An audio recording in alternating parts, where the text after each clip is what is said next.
जय जगन्नाथ दर्शक बंधु आज मे 6 तारिख बुधवार आमु नेकी आसी जाइछि आज दिन केतोटी गुरुत्वपूर्ण खबर सेति पे भिडियोटी को शेष जाय देखंतु एवं आपण मानक भल पाइबा स्वरूप भिडियो को गोटे लाइक कर दियंतु आ एथि सहित हम चैनल को जदि नुआ आसीचंती ताले चैनल को सब्सक्राइब करी साइड रे थिबा बेल आइकन को ऑल रे सेट कर दियंतु जहा फल रे हमर प्रत्येक न्यूज आपण सर्वप्रथमे पाई परिबे तेबे चलंतु आज दिन केतोटी गुरुत्वपूर्ण खबर ऊपर नजर पकाइबा। आज प्रथम खबर 5 जिला को ऑरेंज वार्निंग जारी तेणु सूचना मिली अभ्यंतरीण ओडिशा और यार संलग्न अंचल उपर एक घूर्णिबलय सृष्टि होईछि तेबे वर्षा प्रभाव जोगु राज्यर अधिकांश स्थान रे ताती कम रहिबो बोली पाणीपाग विभाग आकलन करिछि। गतकाली अर्थात मंगलवार दिन संबलपुर अनुगुल केन्दुझर बौद्ध और कंधमाल रे घड़घड़ी सह वर्षा भी होइतिला। एही 5 जिला को ऑरेंज वार्निंग जारी मध्ये करा जायतिला तथा उपकूल ओडिशा और दक्षिण ओडिशार विभिन्न स्थान रे भी वर्षा होइबार संभावना रहिछि। 6 एवं 7 तारिख रे एणिकी आज एवं काली उपकूल और दक्षिण ओडिशा रे घड़घड़ी सह वर्षा होइपारे बोली सूचना मिलिछि। 8, 9 और 10 तारिख रे उपकूल ओडिशा और दक्षिण ओडिशा रे झड़ वर्षा आशंका रहिछि तथा गतकाली मंगलवार दिन बौद्ध रे 42, झारसुगुड़ा रे 40.6, तालचेर रे 40.2, टीटागढ़ रे 39.5 डिग्री रेकर्ड होइतिला। परवर्ती खबर आसंता 8 तारिख रे मैट्रिक सप्लीमेंटरी फॉर्म पूरण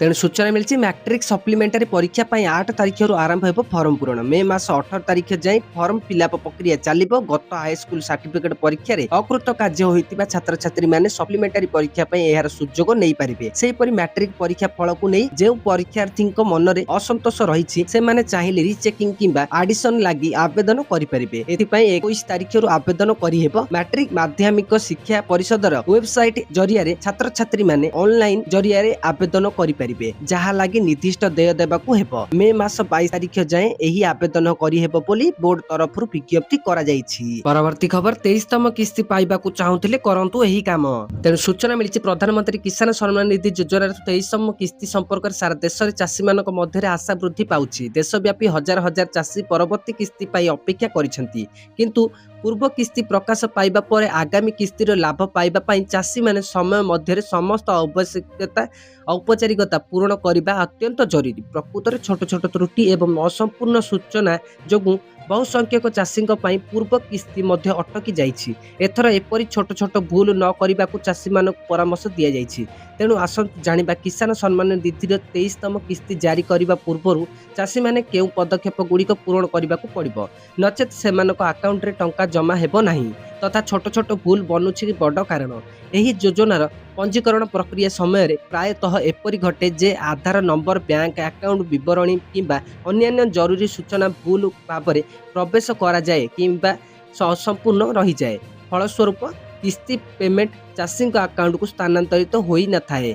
एहा व्यतीत आधार नंबर एवं बैंक अकाउंट मध्य संजोगर अभाव असंपूर्ण ईकेवाईसी एवं आवश्यक डॉक्यूमेंट अपलोड करिबारे विफलता मध्य पेमेंट बंद हेबार प्रमुख कारण भाबरे उभा होइथाए।